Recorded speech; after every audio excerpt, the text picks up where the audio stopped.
72조 원 ETF 시장 올해 이끌어갈 대표 선수. 오, 나 비전공자인데. 뭐야 ETF 처음 들어봤는데?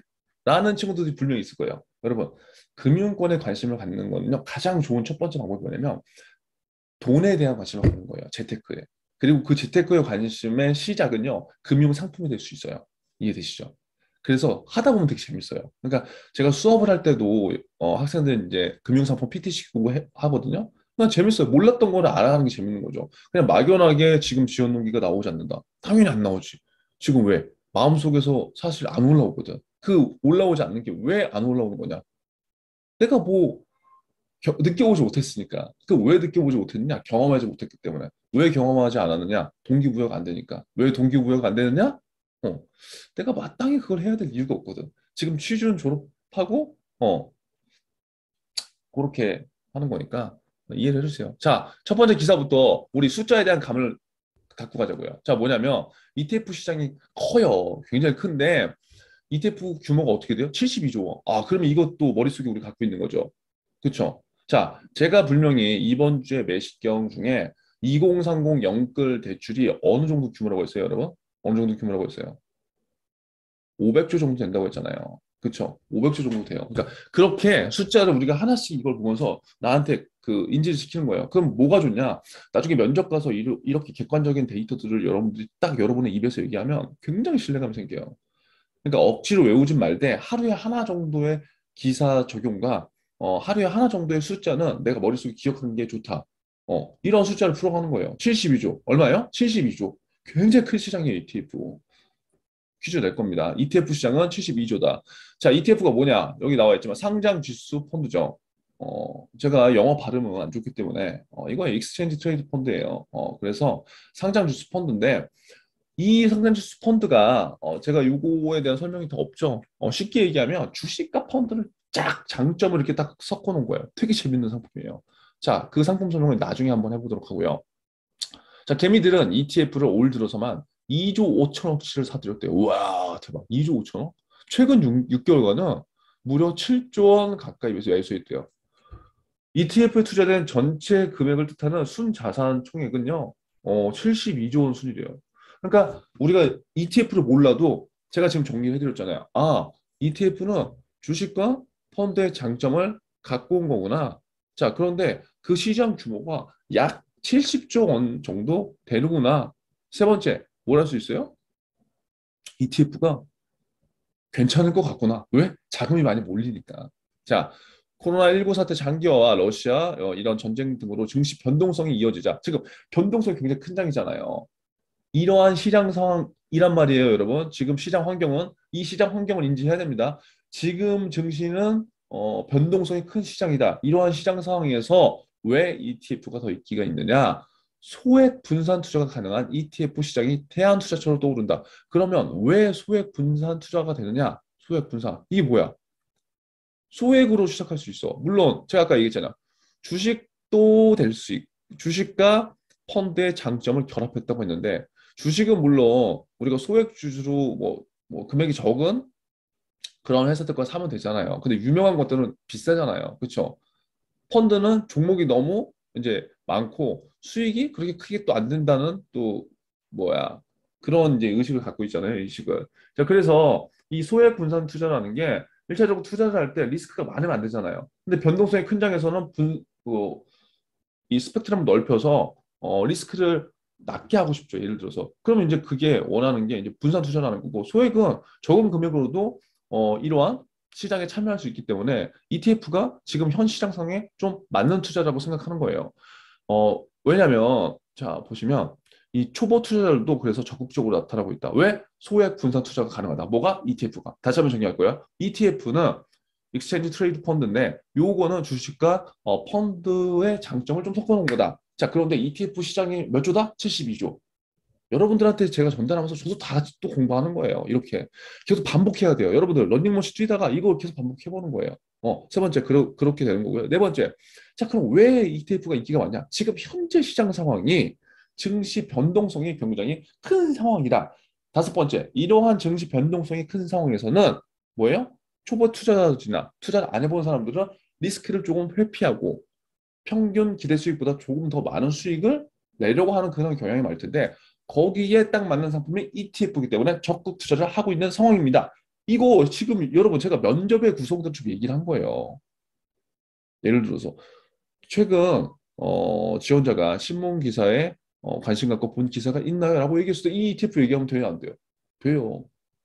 두 번째, ETF에 대해서 아는 거 한번 얘기해 주세요. 제가 지금 얘기한 대로 얘기하면 돼요, 안 돼요? 돼요. 너무 어렵게만 설명하려고 하지 말라는 거예요. 이해되시죠? 자, 그래서 어떤 종목을 살지 고민이 될 때 관심 가는 종목들을 한 꾸러미에 담아낸 ETF를 매수했기 때문이죠. 그러니까 ETF의 장점은 주식은 하나하나의 종목을 선택해야 되죠. 하나하나. 근데 ETF는 아니야. 한 바구니를 산다고 그냥 생각하면 되는 거예요. 이해되시죠? 그래서 그 바구니를 사면 하나를 샀을 때는 뭐예요? 리스크가 굉장히 좀 줄겠죠. 그 대신 뭐예요? 수익이 그동안 주식보다는 안 나겠죠. 그렇게 생각하면 되는 거예요. 모든 게 다 좋은 건 없습니다.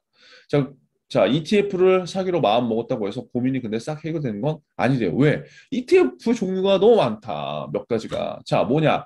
지수형이 있고 테마형이 있다. 어떤 상품이 나을지 우리 모르는 거예요. 아, 그럼 우리는 또 배웠지. 야, 재밌네. 여러분, 재밌지 않아요? ETF도 종류가 있다는 거야. 두 개 말면 된다는 거야. 지수. 지수는 딱 말만 들어보겠어요.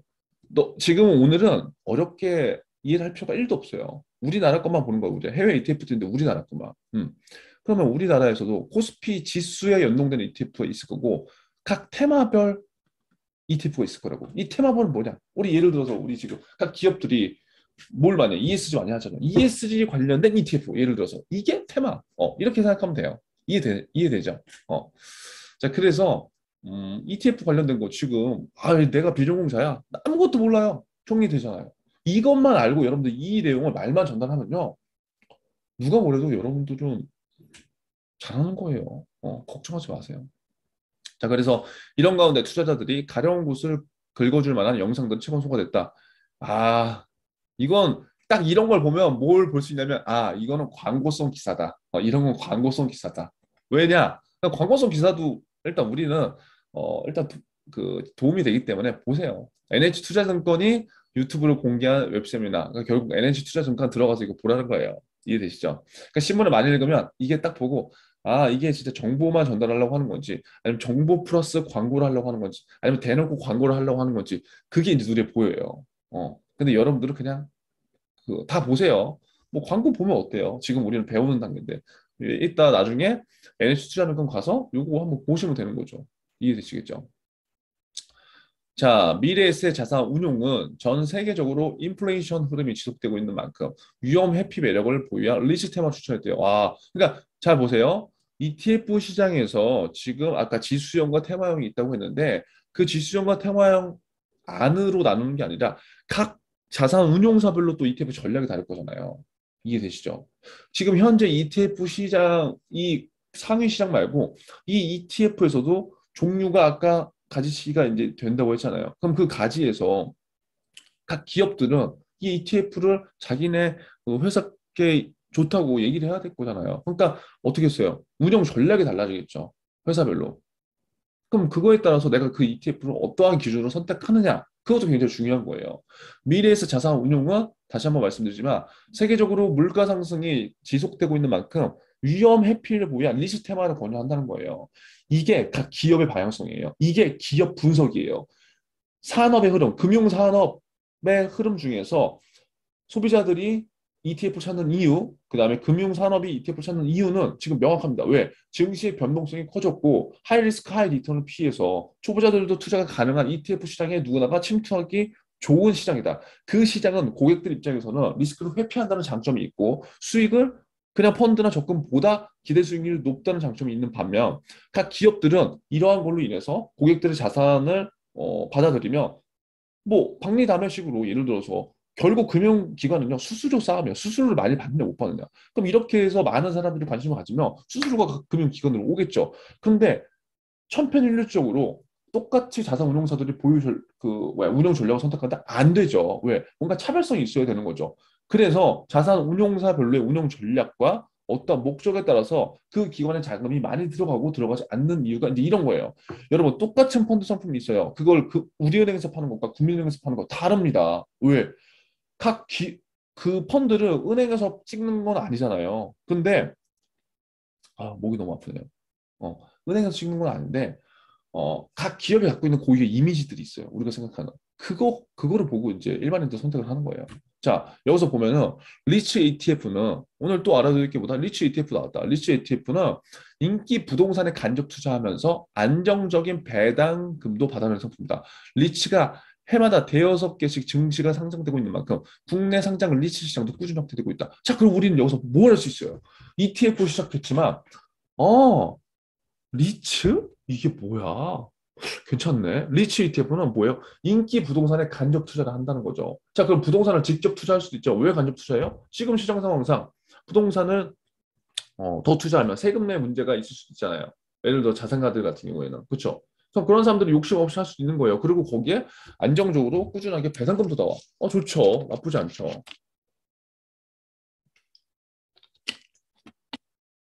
내가 만약에 은행이나 증권사 가서 고객을 상담해. 여러분이 금융상품을 많이 알면 알수록 좋은 거는 어, 고객들한테 내가 알고 있는 상품을 전달할 때 이 스펙트럼의 범위가 몇 가지로만 할 것이냐 아니면 스펙트럼이 넓어진 상태로 할 것이냐는 완전 달라요.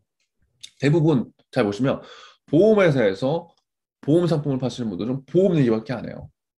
증권회사에서 증권을 판매하시는 분들은 증권 얘기밖에 안 해요. 부동산은 당연히 부동산밖에 얘기 안 해요. 이게 왜 그런 거냐면 본인들이 거기에 있어서 월급을 받거나 뭐 수수료를 일정히 받잖아요. 그럼 그걸 판매해야 되는 건 맞아요. 그런데 어, 너무 그 얘기밖에 안 하고 그 시장밖에 못 본다는 건 뭐냐면 관심이 다른 데는 별로 없다는 거예요, 사실. 물론 그 한 분야의 전문가가 되는 건 굉장히 좋은 거지만 모든 사람들이, 모든 일반 서민들이 그 얘기로 돈을 불리고 재테크가 다 성공하는 거 아니거든요. 그러면 여러분들 입장에서 잘 생각해 봐야 될 게 내가 예를 들어서 금융권에 갔어. 그럼 고객한테 뭔가 제시해 줄 때 나의 무기가 두 개가 있는 것과 나의 무기가 여섯 개, 일곱 개가 있는 거 완전 다른 거예요. 그러니까 여러분들이 지금 대외 활동 못했어. 공모전 뭐 못했어. 그 다음에 어떠한 경험 없어. 자격증 뭐 없어. 예를 들어서 그게 있으면 좋지만 제가 없어도 상관이 없다는 건 뭐냐면 필기만 일단 은행 같은 경우에 합격을 하면 이러한 제가 오늘 신문 읽기를 함으로써 여러분들한테 지금 제시하고 있는 건 뭐예요? 금융상품 공부해라는 거예요. 금융상품 공부해서 고객들한테 선택지를 넓혀줘라. 그러면 금융권을 위해서 네가 노력한 건 무엇이냐? 내가 왜 금융권을 지원해야 된다는 나의 어떠한 목적과 동기를 갖고 있고 그걸 위해서 내가 무엇보다 소비자들한테 필요한 거는 아, 나 소비자들이 지금 굉장히 지금 혼돈의 시장이야. 왜? 주식의 변동성도 커지고 부동산 세제도 이제 문제가 되고 그래서 이러한 시기 때 투자를 굉장히 잘해야 되는 것도 중요한데 그것에 있어서 금융인의 역할, 은행원의 역할이 얼마나 중요한지 알았다. 그래서 내가 지금부터 공부를 해오기 시작했다. 물론 이게 어떤 자격증이라든가 그걸 증명하는 것은 아니지만 하루에 한 시간 정도 금융상품에 투자하면서 공부를 내가 3개월, 4개월 해왔다. 그럼 보세요. 이게 아무것도 아닐 수도 있지만 엄청난 거라고요. 왜 엄청난 거냐? 여러분, 하루에 1시간씩 금융상품 공부를 하는 사람이 있을까요? 취준생 중에? 없어요. 제가 자신 있게 얘기하면 왜 없냐? 안 하니까. 왜 안 하냐? 검증되지 않았으니까. 검증되지 않았다는 건 뭐냐? 이렇게 교육을 받은 적도 없고 이렇게 해서 취업을 했다는 거 들어보지 않았으니까. 이해되세요? 그런데 이렇게 하면요. 여러분들 한 번에 기회 갔을 때 거의 제가 봤을 때 거의 90% 이상 잡을 수가 있어요. 왜? 남들과 다른 방식으로 준비했기 때문에. 꼭 다른 방식으로만 준비했기 때문에 되는 것이 아니라는 거죠. 이걸 하면서 본인이 스스로 동기부여가 엄청 될 수밖에 없어요. 그리고 상품에 대한 지식도 늘 거고 자신감이 붙을 거예요. 자, 그렇게 된다면 면접에서 한두 개의 질문이 왔을 때 남들과 무조건 차별화가 될 수 있습니다. 이러한 관점을 우리가 이걸 해석할 수 있다는 거예요. 이해되시죠? 그냥 지식적으로만 넓히는 게 아니라. 자, 그래서 미국 리츠와 국내 리츠 중 그러면 어떤 것을 골라야 될까? 그러니까 지금도 엄청 많잖아요. ETF가 있고 ETF 중에 지수형, 테마형이 있고 그럼 거기에 미국과 국내 이거 아냐고요. 그리고 여러분들이 그 현업 가서 막 공부하는 것과 지금 하는 거 완전 달라요. 그러니까 지금부터 이런 것들을 해보라는 거예요. 지금부터. 자, 미국 리츠 ETF는 역사가 깊은 만큼 국내 대비 투자 대상이 되는 자산권의 종류가 월등히 많다. 오피스, 리테일, 데일리 막 많어. 배당률을 살펴보면 국내 리츠를 택하는 게 더 유리하대요. 이거는 사실 다 다릅니다. 다 다르는데 여러분 일단 받아들이세요. 받아들여. 미래에셋 운용조사에 따르면 작년 9월 미국 리츠 ETF는 몇 프로예요? 3.333. 국내 리츠 ETF는 5.7. 뭐이 정도면은 나쁜 건 아니에요. 자, ETF 시장의 한번 규모를 여기 보세요. 표 이런 거 한번 잘 정리해 놓으세요. 자, 국내 최초 ETF 출시 언제예요? 코덱스 200. 이런 거 여러분 오피니언 하면서 이런 거 신문기사 그 체크해 놓으라고요. 이런 거 오피니언.